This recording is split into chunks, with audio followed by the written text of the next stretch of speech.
cuyo tema central es la osteomielitis de maxilares, un abordaje interdisciplinario, presentación de casos clínicos. Les damos las bienvenidas a todos.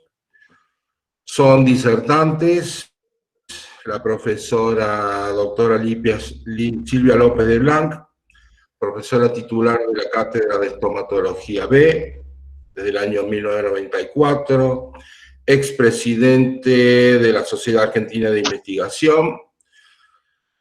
Trabaja a la fecha de manera interdisciplinaria con docentes y especialistas de la Facultad de Medicina, en el Hospital de Rawson, en el Hospital de Clínicas, en la Facultad de Ciencias Químicas.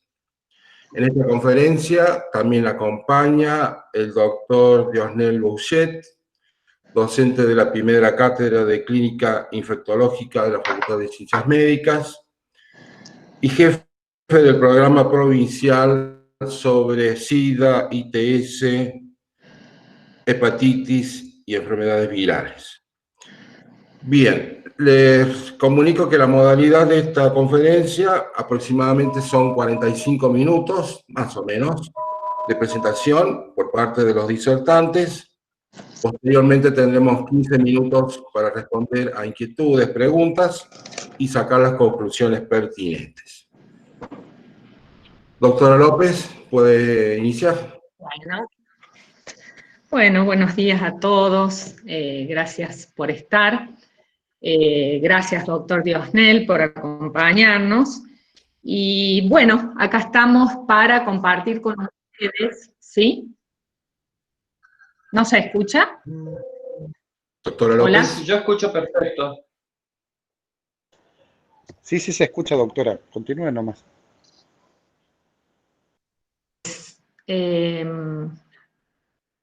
Adelante, doctora, siga. Perfecto, bueno, doctora. en este año Adelante. En este año tan especial, que el COVID nos vino a cambiar la vida, y que el curso de posgrado del treponema al cáncer no lo pudimos dar en forma presencial y no lo vamos a dar este año, porque digamos lo fundamental es ver pacientes. Acá vemos una imagen estamos justo con el oncólogo, con el doctor Diego Fernández. En realidad este es un curso multidisciplinario, en el cual tiene la mitad de las horas, es de 40 horas, tiene la mitad de las horas clínicas con pacientes y la segunda mitad con profesionales como oncólogos, quimioterapeutas, infectólogos, que nos permiten hacer un abordaje interdisciplinario de los pacientes y fundamentar la práctica clínica que realizamos.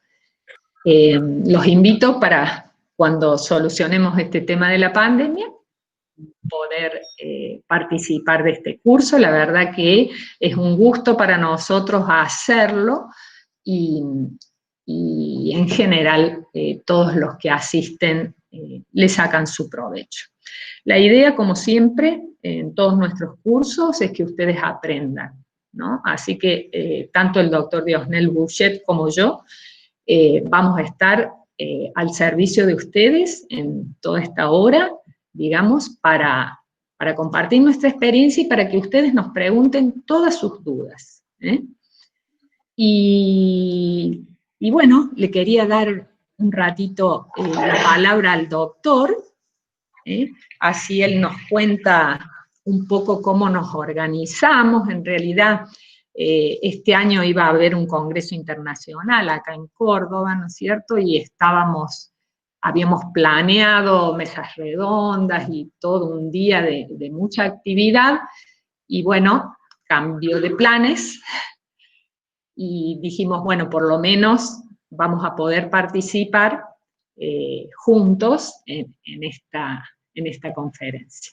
doctor. Bueno, muchas gracias, buenos días a todos, a todas. Sí, un placer compartir este trabajo con este equipo. Aprendo todo el tiempo.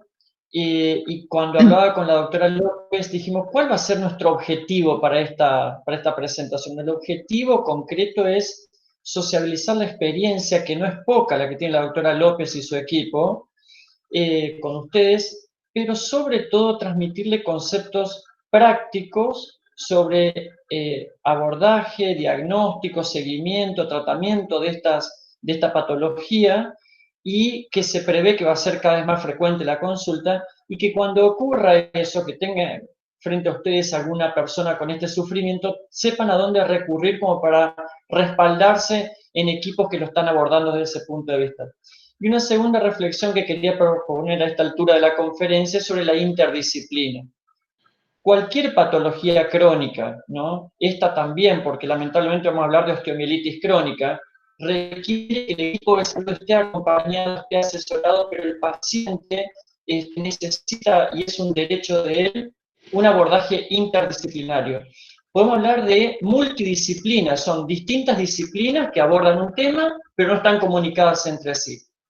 Estos pacientes, la complejidad del cuadro, el sostenimiento del equipo de salud, el mejor producto para este paciente es un equipo interdisciplinar, íntimamente comunicado, para que ante cada caso que es único y repetible y reacciona de forma única y repetible, reciba una respuesta adecuada a él en ese sentido. Por eso me pareció muy importante consignarlo dentro del flyer de difusión, el abordaje interdisciplinario. Así que bueno, esa era mi reflexión inicial, doctora. Si usted quiere continuar, habíamos planteado también continuar para situarnos cuál es la magnitud verdadera del problema, porque estamos hablando de un caso aislado y que es un hallazgo en la literatura, no.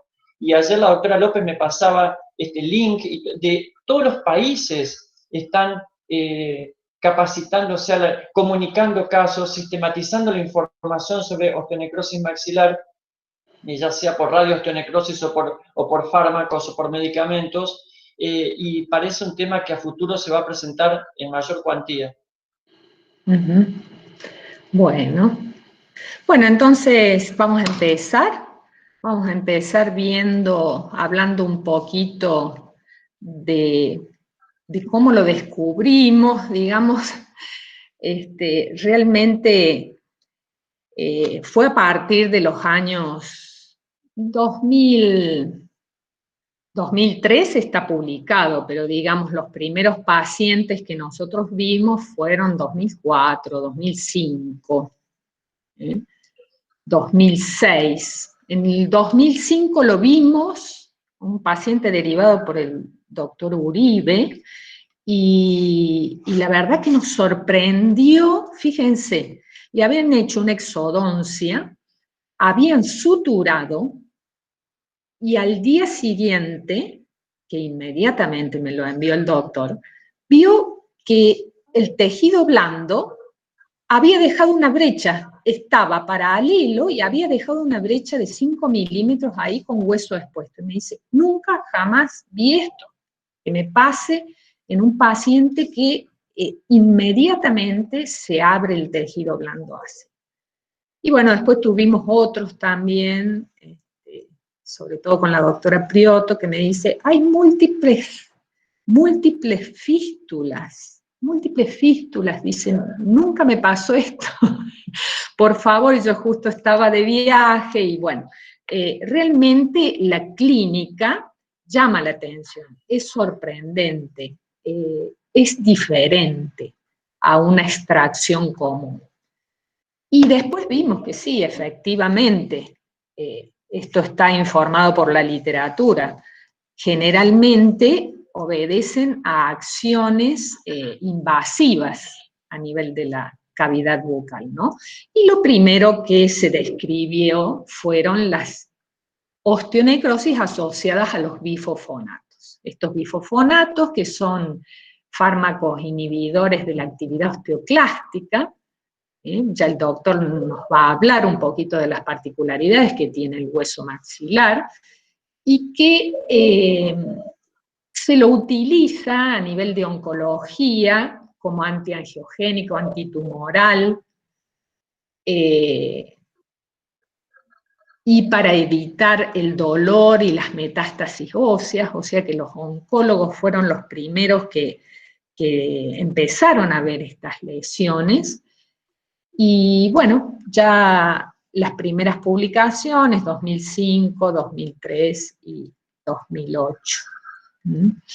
Pero también los bifosfonatos se utilizan para la osteoporosis en mujeres posmenopáusicas, o a esa osteoporosis inducida por glucocorticoides, aquellos pacientes que están inmunodeprimidos o con tratamientos prolongados con corticoides por enfermedades del tipo de las autoinmunes u otras, o aquellos que tenían enfermedad de Paget.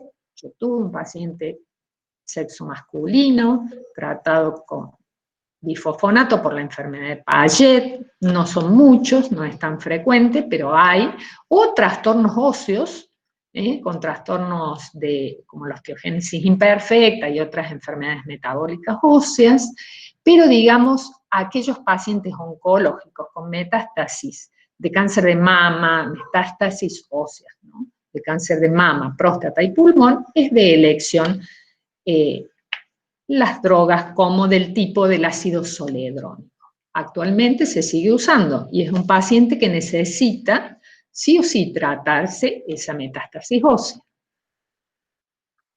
Bueno, la inhibición de esta unidad metabólica ósea multicelular y con cómo la va afectando y el efecto antiogénico a través del VEGF, que lo inhibe, lo reduce, o lo bloquea para su intervención. Entonces con esto se previenen las metástasis y sus propiedades más que reconocidas como antitumoral. Pero también tenemos que tener en cuenta que inhibe el ciclo proliferativo de los queratinocitos. Y aquí la primera observación que hicimos ahí con el doctor Uribe, que no cerraba el tejido blando. O sea, el tejido blando, la mucosa bucal, está minusválida, no cicatriza y le cuesta reparar. ¿Cuáles son las drogas más frecuentes? Bueno, el ácido zoledrónico y el pamidronato, pero también el ácido ibandrónico o el ibandronato. Son los más utilizados, y las primeras descripciones de las lesiones maxilares en el año 2003. Ahora, en el año 2016 se elaboró este paper de posición, a través de un consenso entre odontólogos, cirujanos bucales y osteólogos. Se hizo en Austria, estaba en Alemania, un colaborador muy estrecho, el doctor Casiva, me lo pudo traducir, así que mis agradecimientos. Hoy, esta semana lo he vuelto loco con los papers, pero bueno. ¿Qué dicen? Que esto que se decía al principio, hace 12 años, dicen en el 16, o sea, hace 17 años que estamos con las osteonecrosis de maxilares que padecen los pacientes, sin lugar a dudas, hay fuertes evidencias de que la vía oral también lo desencadena. Al principio dijeron, no, es la vía endovenosa. No. Estamos viendo muchos casos de drogas administradas, bifosfonatos, por vía oral. El denosumab, también, que es un anticuerpo monoclonal que se lo empezó a usar para la osteoporosis y se pensó que no iba a producirlo, también tenemos osteonecrosis asociadas, y los inhibidores de la angiogénesis, que se han empezado a usar muchísimo también, que son monoclonales, el bevacizumab, el pazopanib, el sunitinib, inhibidores del TOR y sorafenib, muy utilizados para pacientes con grandes dolencias, digamos, con cáncer y para evitar las metástasis. ¿Bien? Entonces, vamos a ver algunos casos de esta patología y sí que tenemos que saber que es un paciente que está deteriorado y encima esta afección va a producir más deterioro en su salud y sobre todo en la calidad de vida. ¿Cómo la podemos ver? Al principio, esto ya ¿vamos bien? ¿Se escucha? ¿Está todo bien? Perfecto. Bueno, Adelante. Sí, perfecto. en este paper la Academia Americana agrega a la clasificación que existía en un primer momento, agrega la etapa 0. ¿Qué es la etapa 0? Cuando el paciente tiene síntomas inespecíficos, dolor, y no podemos detectar una etiología evidente, fístulas a veces, pero no hay hueso expuesto. Antes se hablaba siempre de que el hueso expuesto que persistía durante más de 8 semanas y demás. No, ahora se reconoce la etapa 0. Y esto es importantísimo, y nosotros lo hemos visto en la cátedra. ¿Por qué? Porque también es muy útil para los odontólogos. Porque a veces el paciente tiene dolor y como uno no encuentra qué, y dice, y bueno, le sacamos el molar. Porque, o sea, no tenemos nunca que olvidarnos del ABC odontológico. Dientes vitales responden al frío y al calor. Si no está sobreestimulado al frío, al calor, o eléctricamente, si tenemos la suerte de tenerlo, si no está sobreestimulado, ese diente está normal. Entonces, por supuesto, si no responde al frío y al calor, sí hay necrosis y puede haber un proceso. Pero no porque si nosotros no detectamos la causa del dolor, tenemos que seguir investigando. Y sobre todo, incorporar y repreguntar las medicaciones del paciente. ¿Por qué? Porque el paciente que toma un comprimido una vez al mes, que lo llaman fijador de calcio para su osteoporosis, no considera que eso es una medicación. No considera, obviamente, que está enfermo, porque no lo está. Y cree que es lo mismo que el calcio. ¿Me entienden? Entonces, eso hay que preguntarlo y repreguntarlo en las distintas sesiones porque ese detalle está desencadenando una probable posibilidad de necrosis asociada a medicamentos. Bueno, el segundo es hueso expuesto pero asintomático, no hay evidencia de infección. Cuando el hueso necrótico se expone y ya hay signos de infección y secreción purulenta es la etapa 2, y en la etapa 3, bueno, ya son los más grandes, donde el proceso inflamatorio es muy marcado, la presencia de flemón, celulitis, las fístulas extraorales pueden aparecer, comunicaciones y o fracturas patológicas. Y acá lo vamos a dejar un ratito al doctor que nos hable. No sé si quiere que mantengamos esta diapositiva, pero me gustaría que nos cuente un poco las particularidades del hueso y de la boca desde el punto de vista infectológico, doctor Diones. Sí, sí. ¿Me escuchan bien ahí? Sí. ¿Se escucha bien? Yo lo escucho perfecto.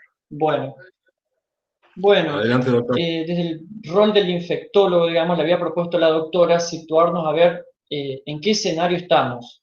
Estamos hablando de hueso, y el hueso, aunque se presente rígido, no es un mármol, es un tejido con mucha vitalidad, con un metabolismo muy activo, continuo, con un índice de resorción y de síntesis permanente, que está compuesto por unas trabéculas cálcicas que le dan la solidez, pero que adentro hay mucha vida. Y esa vida está centrada en dos tipos de células, los osteoclastos, que son los que remueven, digamos, y los osteoblastos, que son los que sintetizan. Estas células están vitales dependiendo estrictamente del flujo sanguíneo. La arteria nutriz, en este caso la rama maxilar inferior de la carótida, se capilariza, digamos, y el capilar se transforma en un sinusoide para meterse adentro de ese trabeculado y nutrir las células y retirar los detritos. ¿Qué es un capilar y qué es un sinusoide? Es muy importante distinguir la diferencia y yo les voy a explicar por qué desde el punto de vista infectológico. El capilar tiene endotelio, es un vaso, tiene una estructura anatómica completa. Hoy hablamos que el endotelio en todas las patologías es como un órgano, con funciones muy claras, entre ellas la fluidez del flujo sanguíneo y las actividades antitrombóticas y antibacterianas. Mientras hay capilar, hay macrófago. Y si hay macrófago, hay actividad antibacteriana. Pero el capilar no llega hasta el núcleo celular del hueso, donde están estas dos células fundamentales. Entonces, cuando no hay capilar y hay solo sinusoides, que es como un desfiladero de células y plasma, no hay macrófagos y no hay actividad bacteriana. Esta unidad metabólica, biológica, simple, más simple del hueso, es sumamente sensible a los cambios que puedan ocurrir o lo que se actúe sobre ella. A la cabeza la nutrición, por eso es importante incluir en los equipos los nutricionistas. El clásico ejemplo de la mujer osteoporótica que resuelve su perfil osteoporótico con dieta calcio base y vitamina D. La nutrición. El impacto que tiene la radioterapia, la corticoterapia, como mencionó recién la doctora López de Blanc, y otros fármacos que tienen que ver con inhibir o no esta actividad de los osteoclastos, como son los bifosfonatos y otros. Cuando se actúa sobre estos capilares y sobre estos sinusoides y se altera el flujo, el primer paso es la necrosis. Y cuando hay necrosis, hay muerte celular y hay actividad que va a ir tratando de como separarse del núcleo vital hasta producir un secuestro. Entonces, para los infectólogos es fundamental una clasificación de las osteomielitis. Las osteomielitis las clasificamos en agudas y crónicas, estas etapas que habló recién la doctora, ojalá detectemos a pacientes en etapa 0 y 1, porque el pronóstico es distinto, y las etapas crónicas que se caracterizan por la formación de secuestro, tejido suelto, independiente, que va a pugnar por salir. Y en esa pugna por exteriorizarse, rompe la barrera anatómica que son las mucosas y los tejidos blandos, y a partir de la comunicación de un espacio, ese magma necrótico que era aséptico, pasa a ser polimicrobiano porque se comunica con una cavidad poblada por poliflora. Para los infectólogos, aparte de aguda y crónica, y que marca un pronóstico y un manejo diferente, también hay otras 3 subclasificaciones que son las osteomielitis secundarias a diseminación hematógena, que no nos vamos a detener porque se producen en prepúberes y adultos jóvenes y participa únicamente estafilococo, y la llegada de estas bacterias al hueso y que no son los huesos del macizo facial precisamente los afectados. Las osteomielitis secundarias a trastornos vasculares, como el diabético, la úlcera venosa crónica, tampoco. Pero hay una tercera clasificación, que es la osteomielitis secundaria foco contiguo, que describiéndolo desde nuestra Biblia, que es el Mandel, nuestro libro de infectología de base, adapta perfecto la epidemiología de las personas que vemos con osteonecrosis del maxilar. Personas mayores de 50 años, un leve predominio por el sexo femenino, que tienen antecedentes de exposición a bifosfonatos o glucocorticoides u otras patologías de base, y que se comunican con una cavidad, que en este caso es la cavidad bucal, el receso gingivo-odontal, donde para los infectólogos existe la misma cantidad de bacilos gram negativos y anaerobios que en el colon, Y a partir de allí, la colonización de este nicho ecológico por poliflora. Mientras que en las dos primeras clasificaciones eran monomicrobianas, en la osteomielitis por foco contiguo es polimicrobiana. Y dentro de esa flora polimicrobiana participan lo de la boca, que ustedes lo conocen tan bien como nosotros, pero quiero detenerme un segundo en anaerobios, ¿no? Bacilos gram positivos y anaerobios, porque si esperamos que tengan toda la gravedad, digamos, celeridad en presentarse un cuadro anaeróbico con toxicidad sistémica, tumefacción de tejidos blandos y sepsis, en este caso no. Participan bacteroides frágiles, bacteroides melalinogenicus, pregotela y otros anaerobios que tienen un cuadro más lento, que si no lo cubrimos con antibióticos de entrada, perdemos tiempo y progresa la necrosis. Quería hacer como esta introducción primero a esto, porque se darán cuenta a esta altura ya que tenemos que diseñar esquemas antibióticos recordando que el adecuado tratamiento quirúrgico, adecuado en tiempo que se hace, la intensidad con que se le aplica un tratamiento quirúrgico, que ya nos vamos a detener en eso, que lo discutíamos hoy con la doctora López, y la experticia de quien lo practica, más los antibióticos, fueron los que se describen como los dos factores que cambian el pronóstico de las osteomielitis, sobre todo las de los huesos del macizo facial, y que nos posibilitan disminuir el índice de secuela, preservando la función y por ende la calidad de vida de la persona. A ese nicho, con esa particularidad que tiene el aparato vascular y las células que viven allí, es a donde tenemos que intervenir con antibióticos, que nos vamos a referir un poquito más adelante, si usted considera, doctora López. Sí, sí. Bueno, entonces vamos a continuar.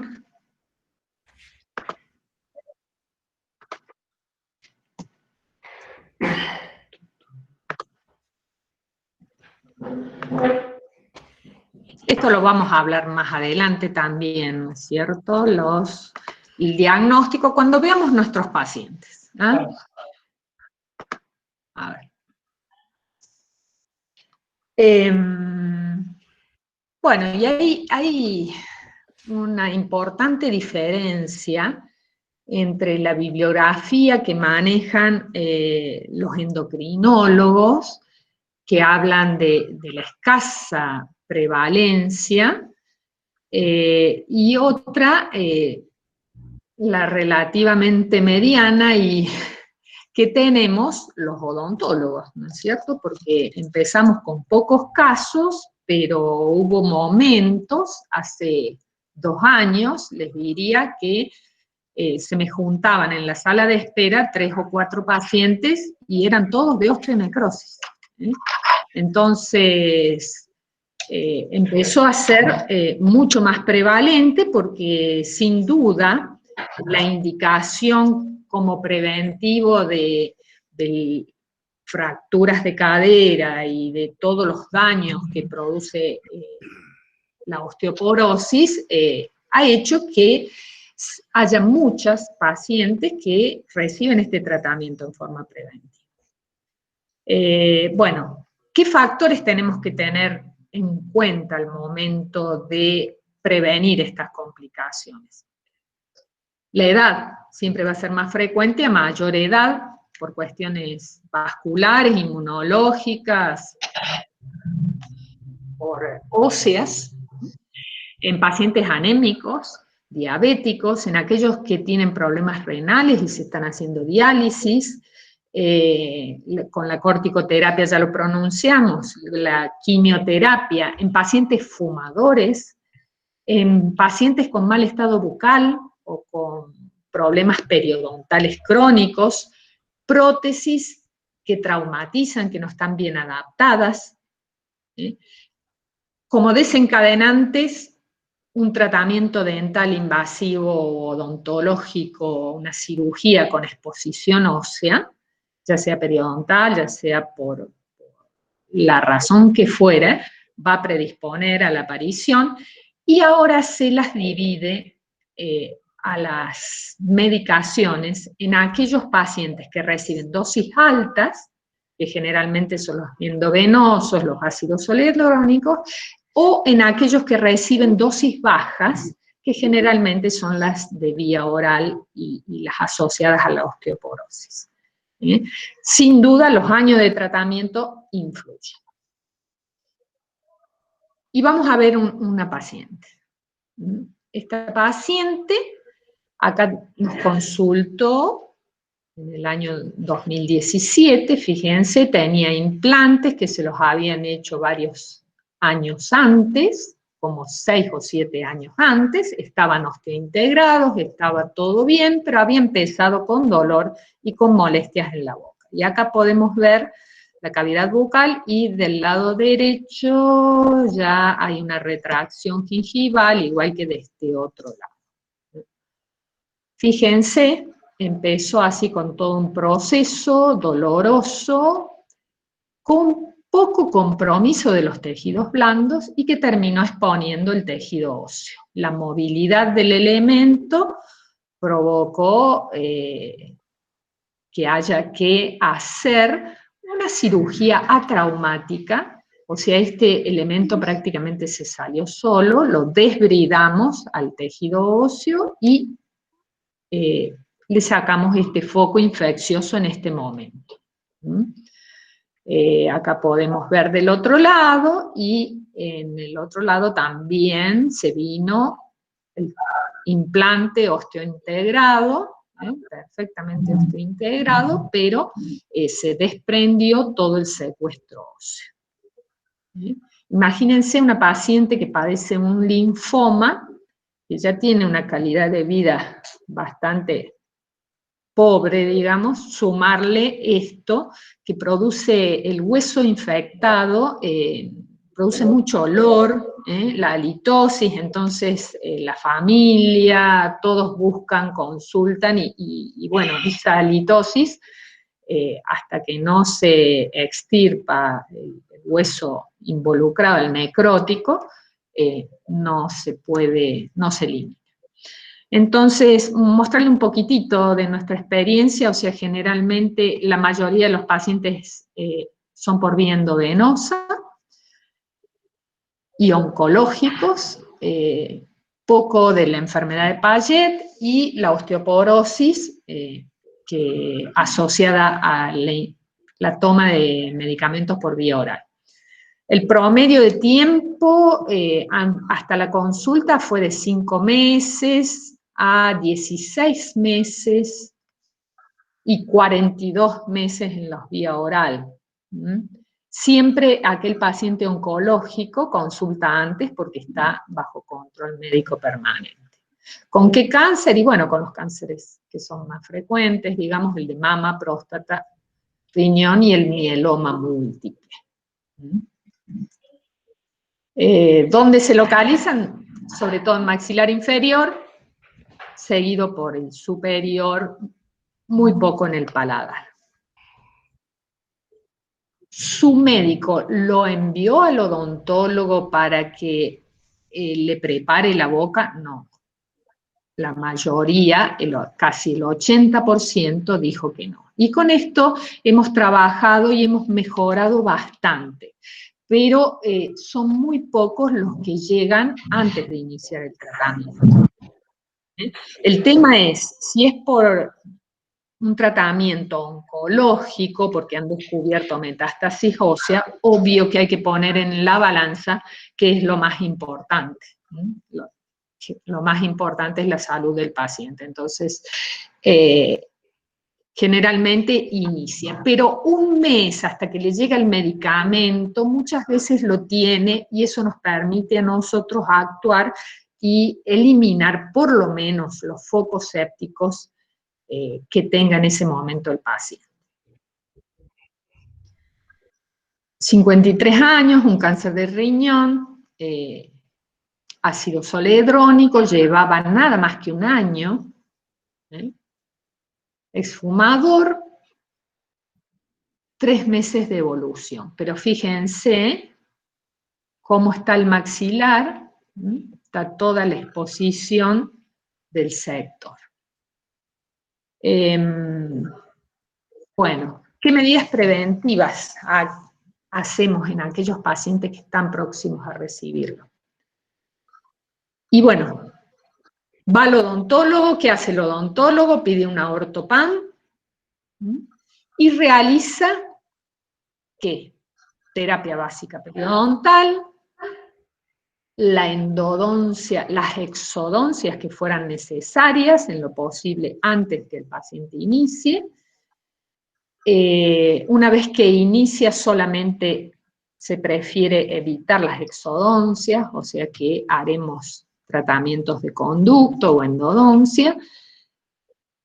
Debemos evitar los irritantes locales, todos, que deje de fumar, el alcohol irrita también, el mate debe bajar la temperatura, puede seguir consumiéndolo, pero a menos temperatura, reducir todos los microtraumatismos, ya sea por razones de la oclusión o por prótesis, o la oclusión de las prótesis, la adaptación y todo, ponerlas en buenas condiciones, y sí o sí lo vamos a seguir controlando cada 6 meses.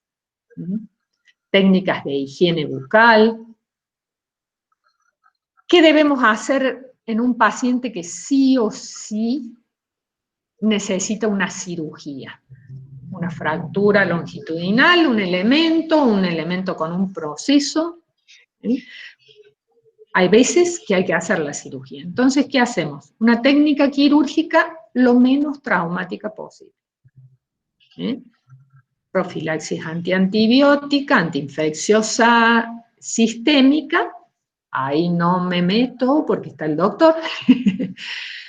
Y luego, procurar suturar o ayudar al cierre primario de la herida. Y a partir del 10º día del postoperatorio ya podemos extraer la sutura y listo.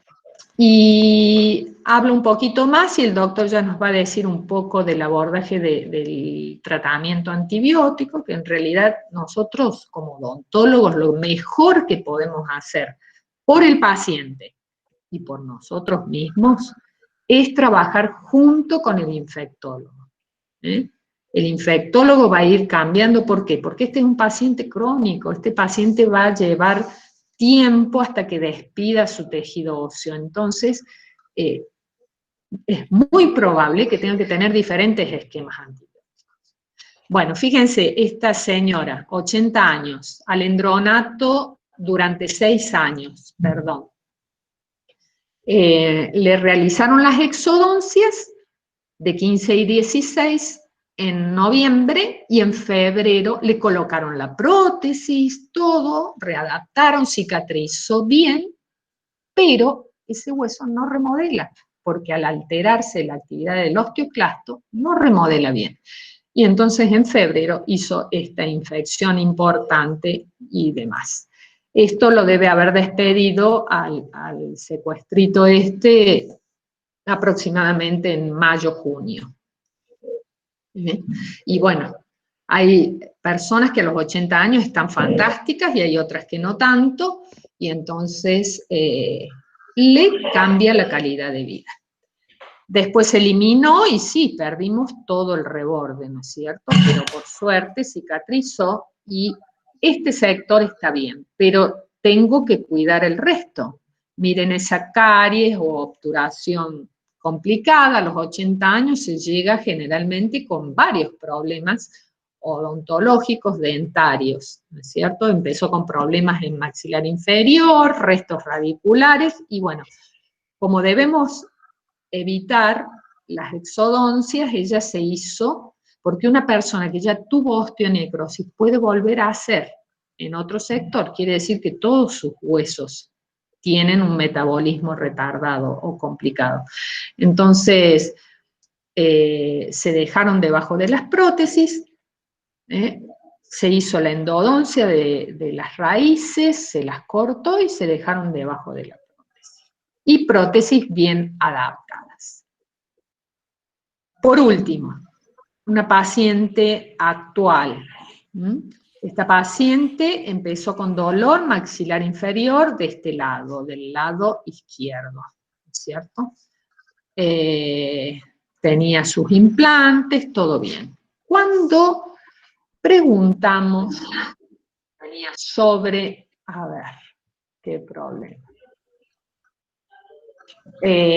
Cuando había consultado, o sea, nosotros nos consultó en agosto del 2019.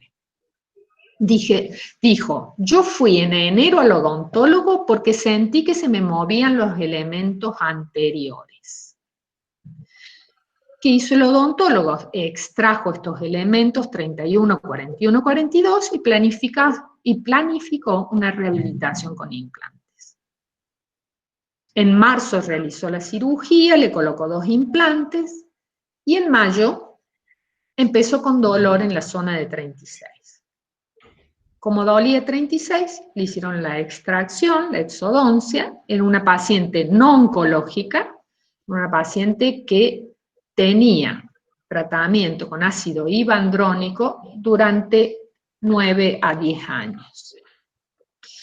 Bueno, este es su maxilar, fíjense qué importante cantidad de tejido óseo tenía en su mentón.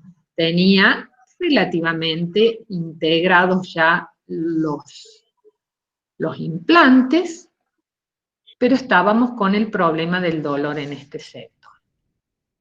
La lesión, la señora viajó, hicimos lavajes, todo el cuidado local, el cuidado del infectólogo de su tratamiento antibiótico, estaba estable, pero en enero de este año, ella empieza de nuevo con dolor en los dientes de adelante. Todo de canino a canino empieza a doler. Era enero, vino febrero, y nos agarró la cuarentena, y en la cuarentena hizo este flemón en piso de boca, región sublingual, que se exteriorizó en la región mentoniana y submaxilar, y entonces ya dijimos, bueno, esto no da más, estamos en el límite. Consultó a Cabeza y Cuello, que trabajó junto con un especialista en cirugía bucomaxilofacial, en nuestro medio, y miren lo que es el estudio previo a la cirugía. O sea, esta señora que tenía su mentón íntegro, en julio, agosto, o sea, en 6 meses, perdió toda esta cantidad de tejido óseo y tiene en este momento una fisura, una línea de fractura. Una paciente sana, le digo, ¿toma medicación? No, doctora, no es hipertensa, no es diabética, no ha tomado corticoides, no ha fumado, no ha bebido, es una mujer sana, que acaba de cumplir los 80 años. Pero miren ese tejido óseo. Terrible. ¿Antecedentes de osteoporosis en la familia? No, nadie. No era encorvada, no tenía fractura de cadera, su mamá, su hermana, no. Bueno. Podríamos acá dejar de compartir y hablar un poquito con el doctor sobre el abordaje terapéutico de estos pacientes. Sí, bueno, lo primero que quería compartir con ustedes es la escalada diagnóstica ante estos casos, ¿no? Nosotros desde la infectología le damos un valor muy importante a la epidemiología, que es lo que comentaba la doctora López recién. Todo lo que hace al entorno del paciente, si fuma, si toma, si está medicado, tiene patologías crónicas, qué vacunas tiene, etcétera, para poder situarnos en un escenario epidemiológico, cómo está el estado general de la boca, qué consultas hace, etcétera. Lo segundo es la clínica, que ya la presentó la doctora muy bien, y que lamentablemente casi siempre vemos hueso expuesto, gran destrucción de tejidos blandos, exposición a la cavidad oral, etc. Los terceros son los métodos de diagnóstico por imágenes.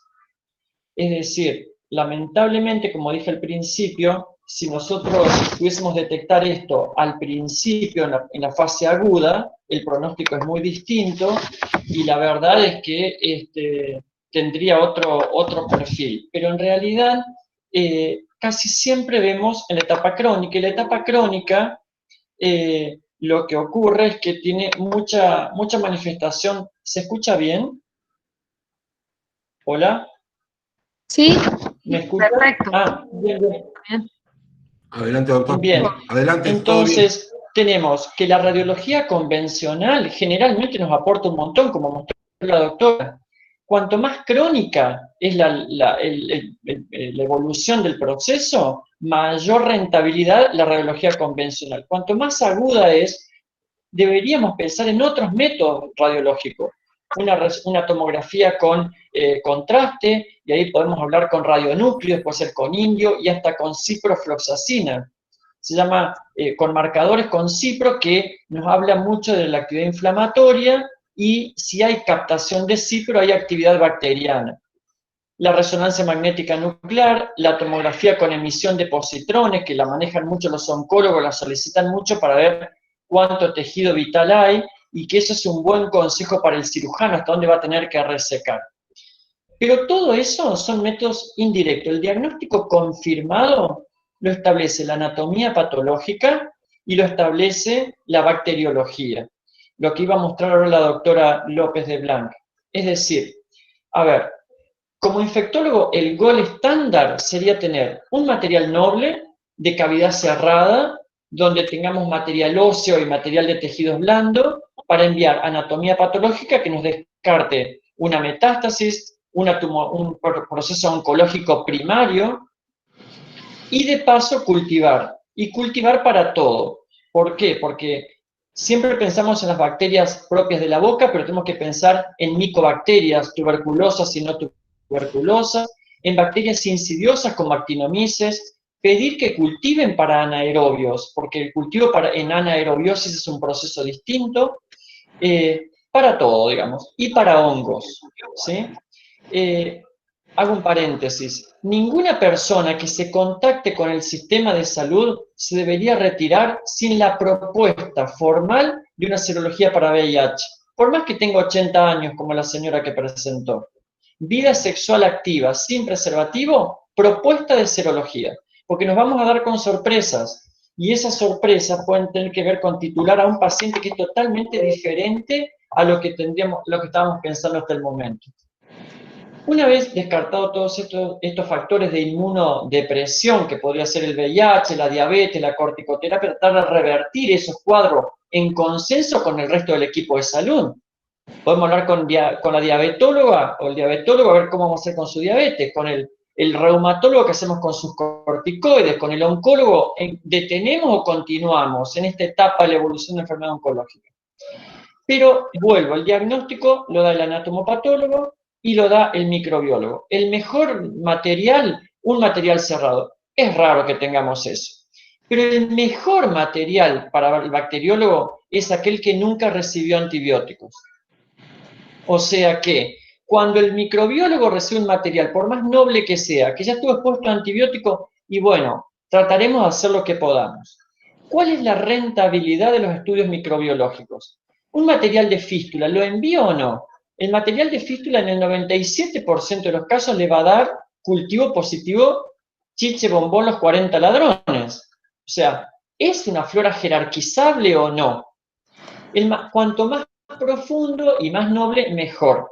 Ahora, sabemos que participa flora polimicrobiana acá, pero los microbiólogos nos van a decir, a ver, ¿qué sigo de todo esto que veo? Y yo les digo siempre, sigan todo, porque yo la voy a exponer a mucho tiempo de antibiótico a una persona X con su determinado perfil, edad, puede ser diabética, puede tener un problema renal, un problema hepático, y yo me tengo que dar las mayores garantías para que el antibiótico sea efectivo, teniendo en cuenta ya todos los factores en contra que tenemos. pobre irrigación, tejido necrótico, falta de colaboración celular para la degradación bacteriana, un montón de situaciones, ¿no? Pero desde el punto de vista antibiótico, eso. Voy a pedir el cultivo para todo y todo es cultivo con antibiograma. Porque hoy por hoy sabemos que el uso irracional, la prescripción irracional de antibióticos ha hecho... ¿Se escucha bien? Sí, Porque sí. escucho algunas voces. El uso irracional de antibióticos ha generado flora en la comunidad resistente a antibióticos comunes. Entonces, yo tengo que tener documentada la bacteria y documentado la sensibilidad a los antibióticos.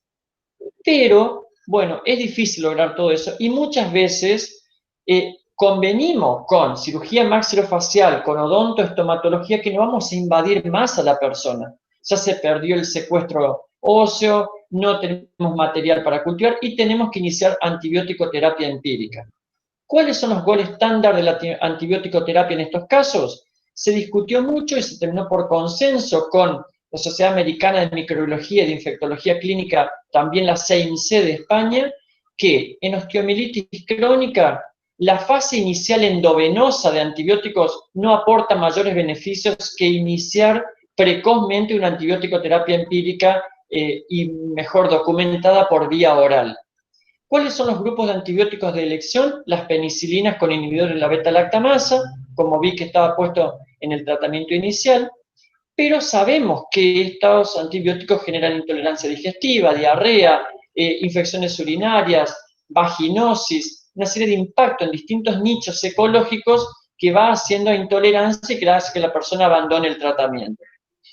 Le siguen las lincomicinas, clindamicina, por ejemplo, buena penetración ósea, espectro que cubre bien, pero tenemos que tener muy en cuenta la edad. Después de los 50 años, el tratamiento con clindamicina puede durar una disbacteriosis colónica con un megacolon tóxico y con un cuadro gravísimo que a veces es insuperable. Las quinolonas, porque vamos a hablar de esquemas antimicrobianos, no hacemos nunca monoterapia. Hacemos esquemas, ¿por qué? Por sinergia antibiótica, por espectro, queremos cubrir flora microbiana, y por penetración ósea, y por penetración en tejido ácido, que es el pus, el tejido necrótico colonizado con bacterias. Entonces, amoxiclavulánico cipro, amoxiclavulánico sulfas, cipro clinda, trimetoprima sulfa, son esquemas muy útiles. Y un caballito de batalla que es muy útil es el metronidazol. El metronidazol tiene su toxicidad a nivel de la médula ósea, productor de anemia y de leucopenia, pero en realidad tiene mínimo impacto en la flora colónica, es de elección en las alteraciones colónicas por clinda rotar a metronidazol, cubre anaerobios, cubre bacilos gram negativos, es mejor tolerado. Y 2 o 3 comentarios frente a 2 grupos de antibióticos que veo prescripción frecuente. Uno son los macrólidos, acitromicina y claritromicina. Nosotros para estos cuadros no adherimos, son bacteriostáticos, no son bacteriolíticos, es decir, inhiben el crecimiento pero no eliminan la bacteria, tienen pobre penetración en tejido inflamado, tienen, digamos, un espectro limitado. Y otro grupo son las tetraciclinas, la doxiciclina. ¿Qué tenemos para decir a favor y en contra? En contra es que es cada 12 horas y que es poco tolerado digestivamente, cubre parte del espectro, pero tiene su toxicidad a nivel renal y a nivel de la médula ósea. Y por otro lado, tenemos que decir que si participara estafilococo, Argentina ha hecho un estudio multiprovincial sobre el Camarsa. ¿Qué es eso? Es el Staphylo aureus meticilino resistente de la comunidad argentina. Y detecta que gente que nunca estuvo internada, pero que sí recibió antibiótico-terapia en su vida, desarrolla infecciones estafilocóxicas por un estáfilo resistente a beta-lactámicos, a las cefalosporinas de primera generación, a la cabeza. Entonces, para este estafilococo se propone clinda, rifampicina, trimetoprima sulfa, ciprofloxacina, siempre en combinación. Por tanto, si sospecháramos que participa estáfilo por el cultivo que nos ofrece la bacterióloga, deberíamos hacer por lo menos biterapia contra esta bacteria también. Básicamente, ese es mi aporte desde el punto de vista terapéutico. ¿Cuánto tiempo tratamos a la persona? Nadie, no hay guías escritas. Inicialmente, hacemos 90 días de antibiótico terapia, 3 meses. Con eso los quiero alertar sobre, monitorizamos frecuentemente función renal, función hepática, función hematológica, porque tenemos que acompañar en la toxicidad y si aparece tenemos que pensar esquemas alternativos e ir dinámicamente acompañando esto. Si en esos 90 días la intervención de odontoestómato, cirugía maxilofacial, es óptima, a lo mejor estamos terminando el proceso y podemos tomarnos unas vacaciones y ver qué pasa. Si no, continuamos y si no, hacemos por ciclos, ¿sí? Lo que no hacemos es terapia supresiva crónica, es decir, nunca, antibióticos por tiempo indeterminado. Y por otro lado, decirles que el monitoreo no es clínico, el acompañamiento es clínico, cómo va con el dolor, básicamente, cómo va con las manifestaciones inflamatorias flogóticas de tejidos blandos, cómo va, que ese es el informe que nos da odontoestómato periódicamente, ¿no? Cómo va resolviendo la solución de continuidad hacia la cavidad oral, etcétera, ganglio, etcétera, y también el seguimiento radiológico y el seguimiento psicológico y nutricional, que es muy importante ese abordaje. Con todo eso, vamos perfilando qué le podemos ofrecer a cada persona con sus particularidades. Doctora López, ¿alguna pregunta, algún aporte?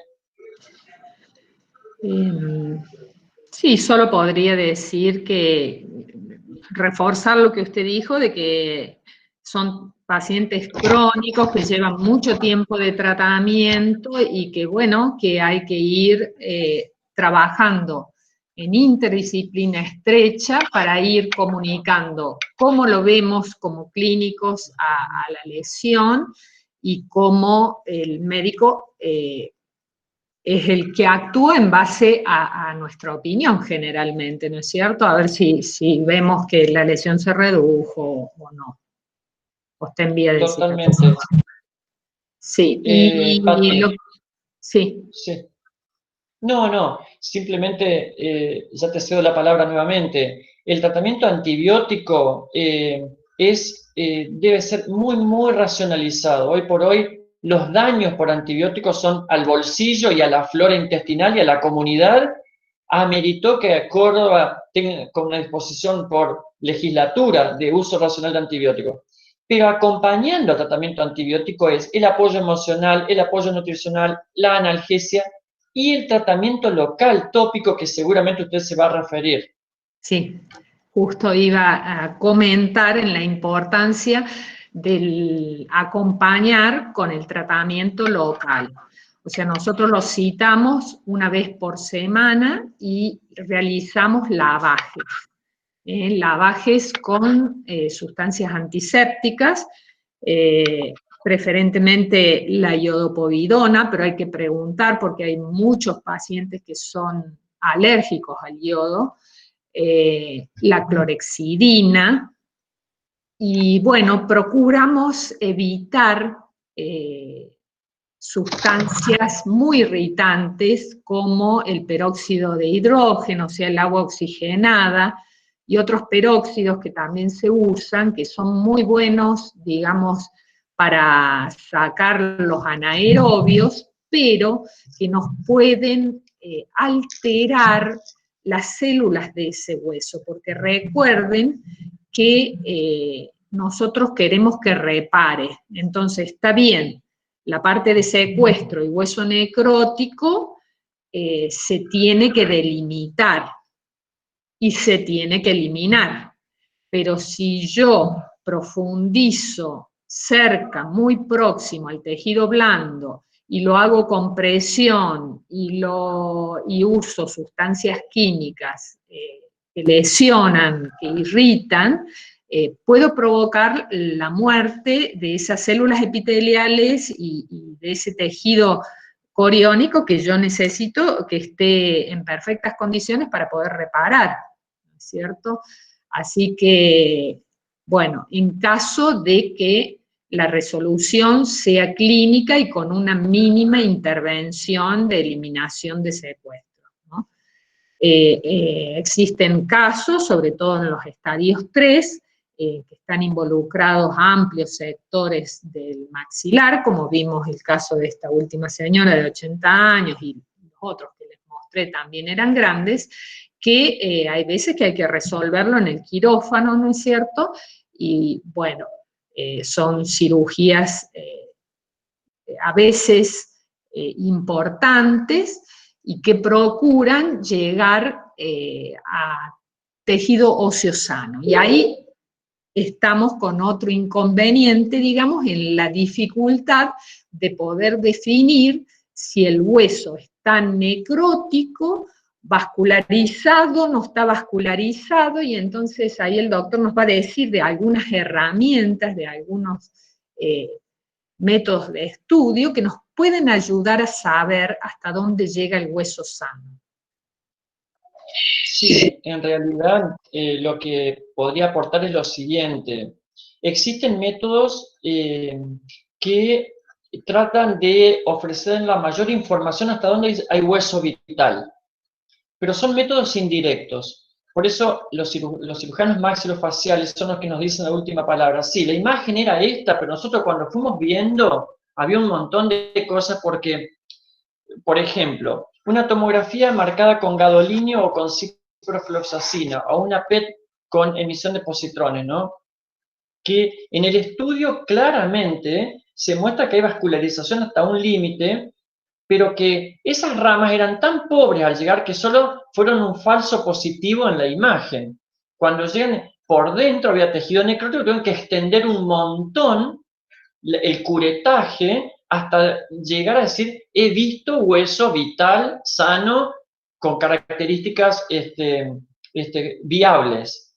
Entonces, sí existen métodos marcados con gadolinio, y sobre todo las arteriografías selectivas. Hay algunos estudios bastante específicos, hay que hablar mucho con los imagenólogos de los que hacen estas técnicas porque claramente son centros de diagnóstico por imágenes que necesitan toda esta info que acompañemos para justificar, pero se pueden hacer inyecciones de medios de contraste en arterias selectivas de cada uno de los huesos que queremos estudiar para tratar de ver si hay 2 o 3 arterias nutricias distintas, abordajes vasculares distintos de un sector óseo, para saber cuál está vital y cuál no. Eso al cirujano para el cirujano es oro en polvo, porque le va a permitir colocar puentes o esperar regeneración con distintos pronósticos para el paciente, ¿no? Es información para el paciente. Eso, doctora, me parece. Bueno, buenísimo. Entonces, seguimos un poquito más. Tenía que tomar, perdón.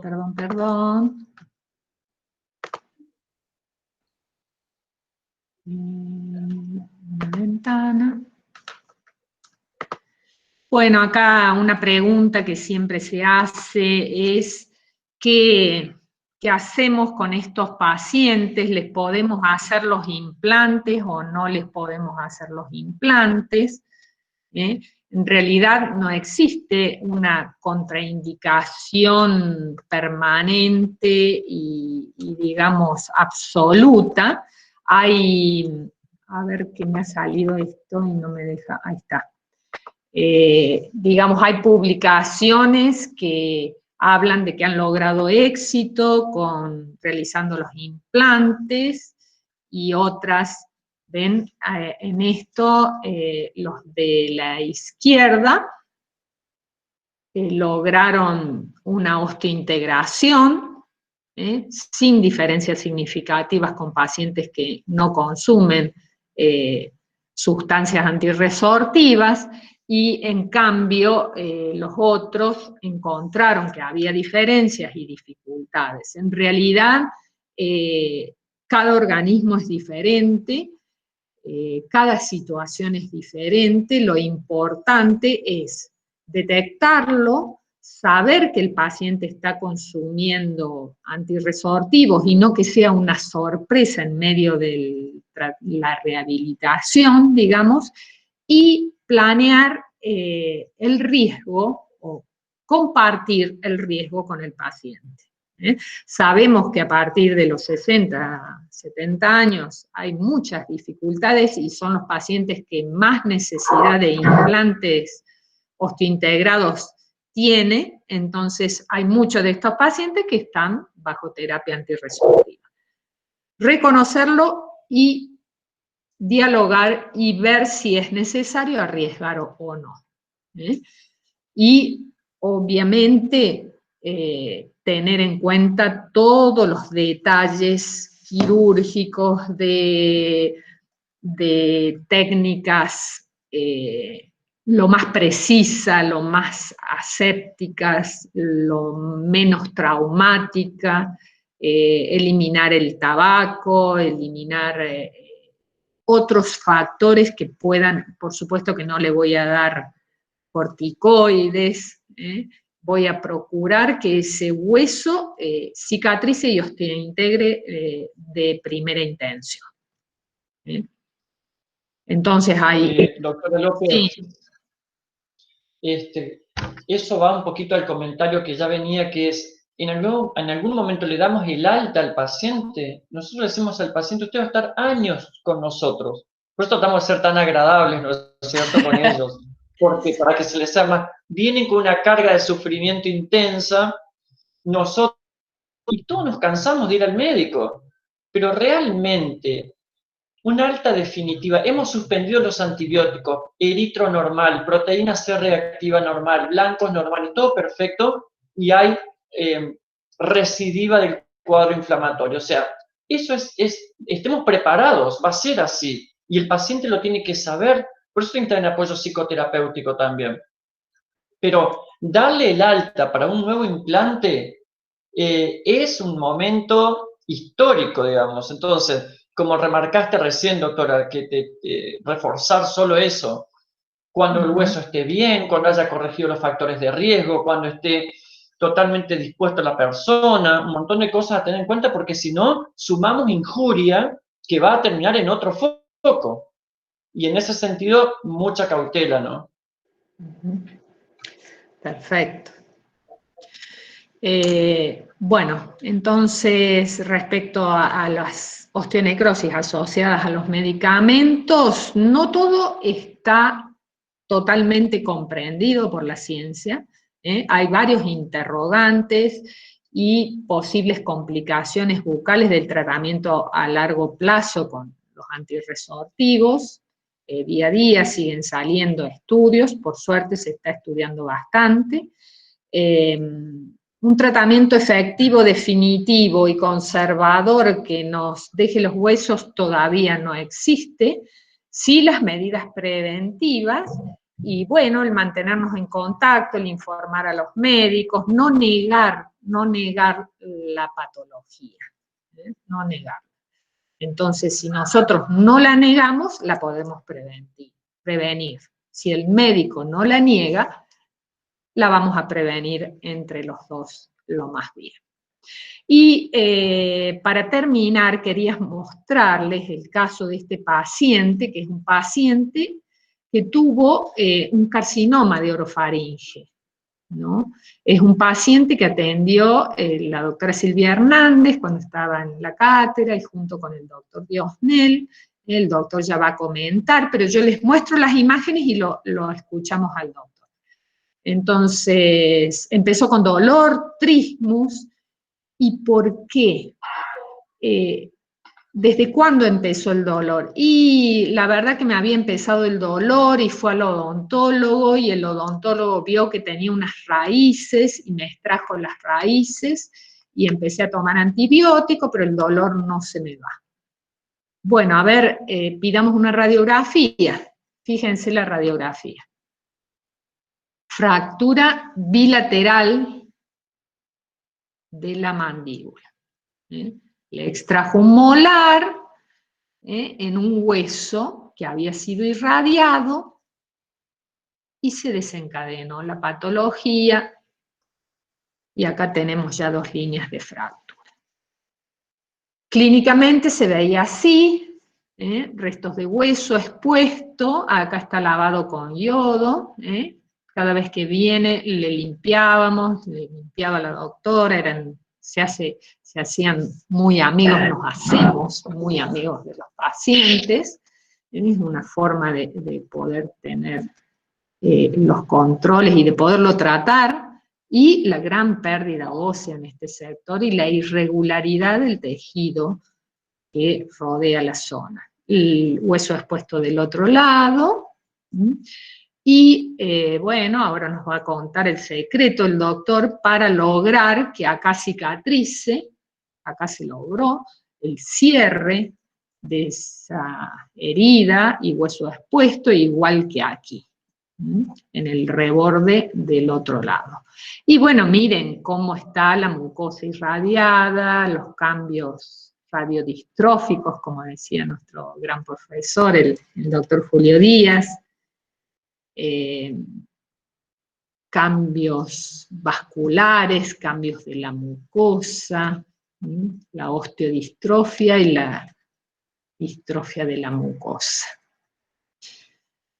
Y bueno, ahora, esto es teoría, pero digamos, eso de que haya tenido restos radiculares es un efecto indeseable de la radioterapia, que también tenemos que conocer, es decir, debemos identificar al paciente irradiado.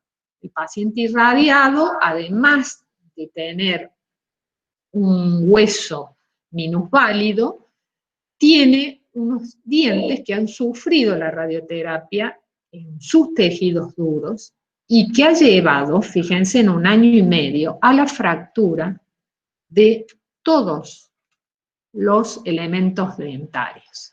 Esto estamos hablando de radioterapia del 2007, seguramente no era ni con la tecnología ni con las dosis, que ya va a hablar el doctor, que se hacen ahora, ha mejorado la técnica radiológica y la tecnología, no obstante, siguen produciéndose caries. Entonces, el rol del odontólogo en la prevención de la osteoradionecrosis es muy importante. Y lo primero es saber que ese paciente no es un paciente común, que es un paciente que tiene menos células, menos vascularizadas y con más fibrosis, y que va a tener un modo reaccional que no nos va a ayudar, que no nos va a ayudar a cerrar las heridas que provoquemos.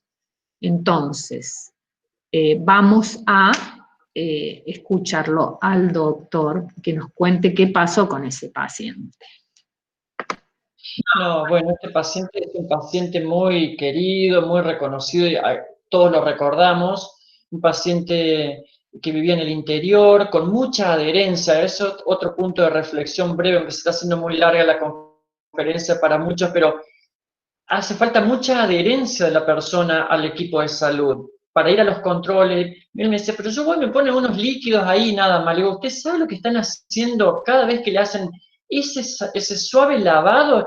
Bueno, hasta que él pudo visualizar la regeneración de los tejidos blandos. Yo con este paciente tenía una cosa que no le conté, doctora, porque además de los antibióticos, los tratamientos tópicos que le hacían ustedes, entonces yo le di el cilostazol. El cilostazol es un medicamento que estimula la neovascularización. Lo usamos mucho en úlceras varicosas crónicas en miembros inferiores porque es impresionante cómo empiezan a sangrar y a elaborar tejido. Y en ese sentido puede ayudar a regenerar tejido blando. Este paciente tenía un trismus severísimo por la radioterapia que fue excedida, fue un exceso de radioterapia.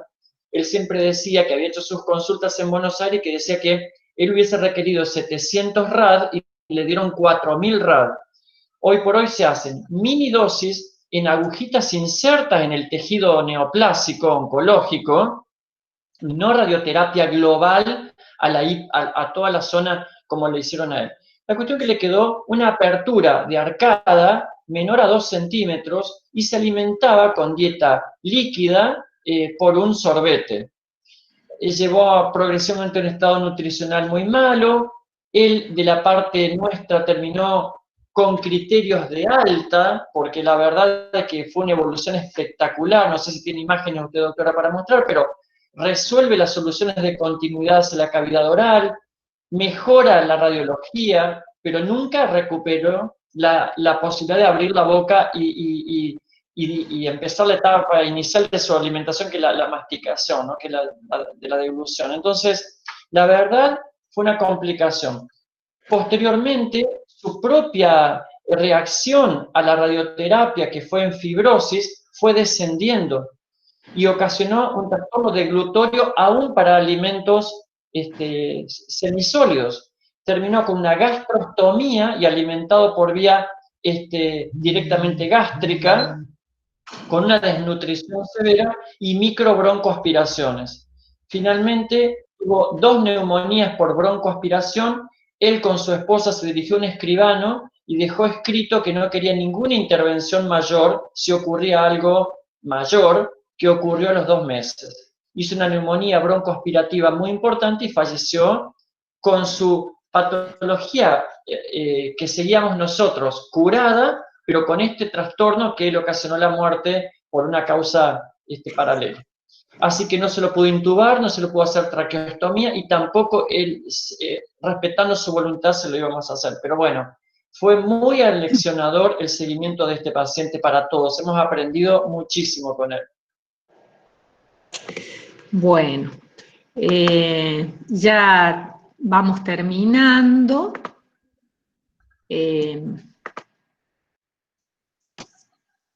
Entonces, recordar que la osteoradionecrosis se desencadenó en este paciente por una exodoncia, y que la unidad multicelular ósea está siempre afectada. Está siempre afectada, los osteocitos están atróficos y con sus funciones muy disminuidas. El ligamento periodontal también, todas las células en general tienen una respuesta disminuida. Entonces tenemos que tener mucho cuidado, evitar las intervenciones invasivas, y en caso de hacerlo, tomar todos los recaudos de cobertura antibiótica, asepsia del campo y demás para evitar la osteoradionecrosis.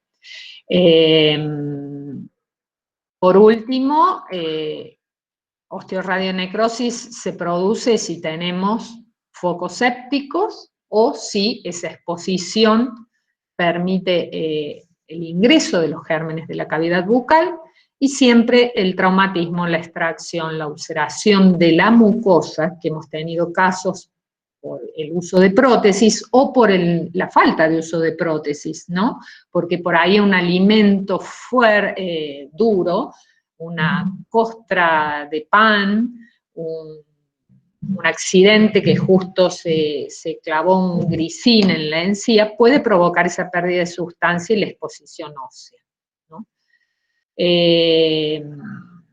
Bueno, los tratamientos locales son los mismos mencionados con la anterior. Estos son los factores predisponentes que no vienen al caso, y yo quería mostrarles esta señora con sus 92 años y con una complicación en su maxilar. En realidad la osteonecrosis asociada a bifosfonato o a medicamentos era en estas circunstancias, era pequeña, pero miren el trastorno en la calidad de vida que produce. Esta señora tenía que venir a vernos, venía con el andador, con la señora que la cuidaba, para limpiarse su cavidad bucal, para disminuir el dolor. Realmente estas son patologías que alteran, modifican muchísimo la calidad de vida. Entonces, para finalizar, queríamos concluir con el doctor que, bueno, la importancia de trabajar en equipo multidisciplinario, perfectamente interrelacionado, se revela acá de los casos que le hemos mostrado, de lo que hemos hablado. que tiene un gran impacto sobre el paciente y sobre el equipo de salud.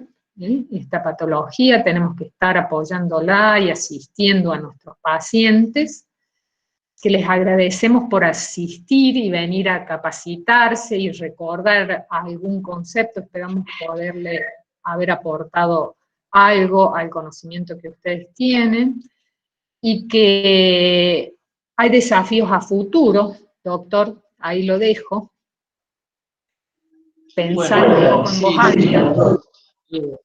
Sí, la verdad que breve lo mío, pero decir que las preguntas son, a veces tratamos osteomielitis de otros huesos con bifosfonatos y aprendimos a hacer la consulta previa para asegurar que no ocurra esta complicación, ¿no? Pero muchos se han beneficiado. Hay que hablar bien con los reumatólogos para ver cuál de los bifosfonatos, no cualquiera. Pero yo me voy a centrar sobre todo en antibióticos. ¿Nos hacen falta más antibióticos? No. Cuesta millones de dólares generar una molécula antibiótica nueva y a veces se torna resistente rápidamente por el tema del mal uso. Pero con los antibióticos que disponemos para la patología que nos convoca hoy, sobran. Habrá que armar el mejor esquema para esa persona, teniendo en cuenta todo lo que hablamos, pero realmente cuidar mucho el tema antibiótico. Rescato nuevamente la importancia de trabajar en equipo y agradezco estar integrado en un equipo interdisciplinar así, porque es un placer siempre, porque aprendo siempre y porque los pacientes nos devuelven gratificaciones con sus evoluciones, que son el mejor sueldo que nos pueden dar en esta profesión, ¿no es cierto? Exactamente. La verdad que poder trabajar con gusto es lo mejor, lo más que podemos pedirle a nuestra profesión. Y bueno.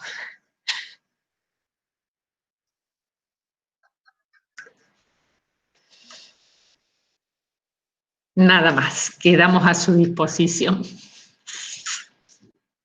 Totalmente, por supuesto estoy a disposición, tienen ahí un contacto y a través de la doctora López, lo que necesiten. Muchas gracias por la atención, la paciencia y nos encontremos en otro espacio similar.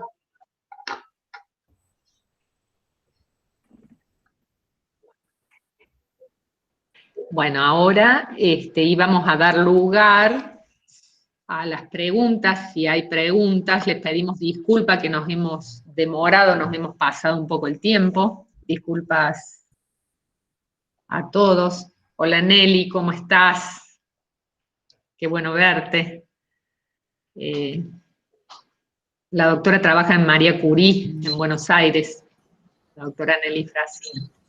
Estoy agradecida de poder haber participado. Lamento no haber estado desde el principio. Es un tema realmente muy importante, que hay que difundirlo porque se desconoce mucho. Y la verdad es que no había visto nunca una presentación donde se integrara tan bien la infectología, la interdisciplina, así como ustedes la mostraron. La verdad que es un lujo, me alegra el alma porque no es lo habitual. Nos cuesta mucho conseguir un apoyo y una integración desde la infectología. Así que gracias. Doctora, mucho gusto. Ay, muchísimas gracias. Mucho gusto y gracias a usted por estar toda la presentación y sumarse. Necesitamos el aporte justamente de los terapeutas radiantes y toda esta integración que usted señala. Muchas gracias.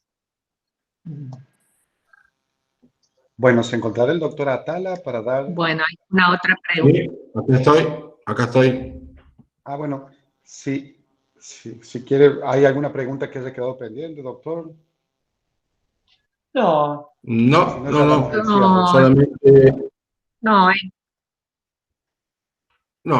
solamente, bueno, Esteban Aguayo de Chile.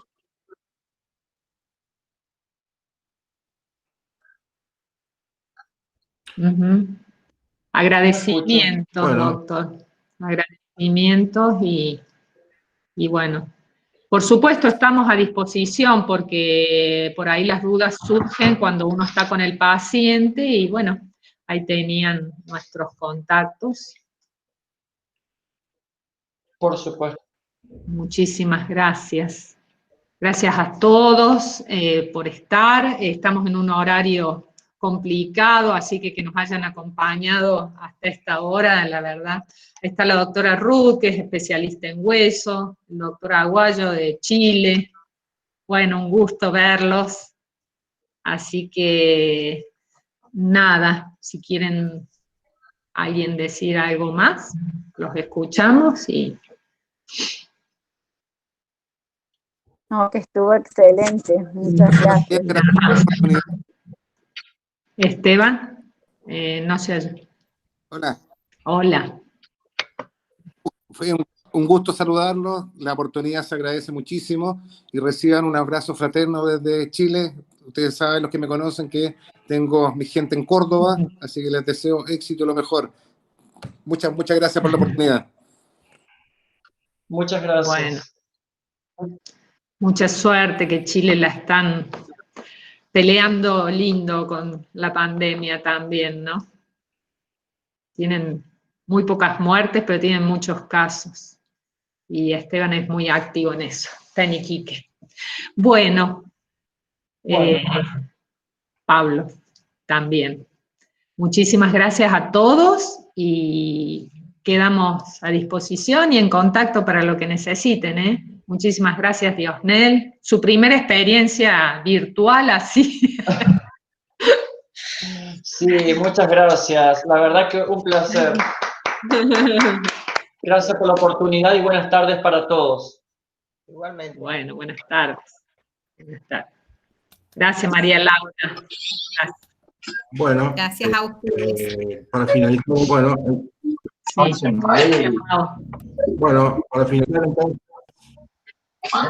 bueno, para finalizar entonces, agradecemos a los disertantes por haber compartido sus saberes, sus experiencias, y lo que puedo destacar de esto, el trabajo interdisciplinario que ustedes lo fomentan desde esta área. Bueno, quedamos a la espera de próximas conferencias con otros temas en bueno, como no. particular para enriquecer Muchas esta gracias profesión a que es la la odontología. Muchas gracias a la Escuela de Graduados. La verdad que temas como este está bueno que podamos hacérselos llegar al odontólogo. Y bueno, el doctor Atala trabajó muchos años haciéndonos las prótesis a los pacientes con cáncer y con lesiones potencialmente malignas. Las prótesis más complicadas sí las realizaron entre él y la doctora Brochero, así que bueno, muchas gracias también por sus aportes. Bueno, gracias. Buenas tardes. Buenas tardes. Bueno, buenas tardes. No, de nada, seguimos. Gracias, Pablo. En cuanto a las certificaciones, les va a llegar vía mail para que los que han participado. Bueno. Bueno. Nos vemos entonces en otro momento. Nos vemos, José. Gracias, Pablo. Bien. Gracias, Fofi. Bien. Pau. Chao, muy bueno, gracias. Bueno, me alegro. Buenísimo, bueno. Gracias. Gracias a ustedes. Chao, Esteban. Chao, Carlos. Chao, doctora, un gusto saludarla. Chao, chao. Saludos a la familia.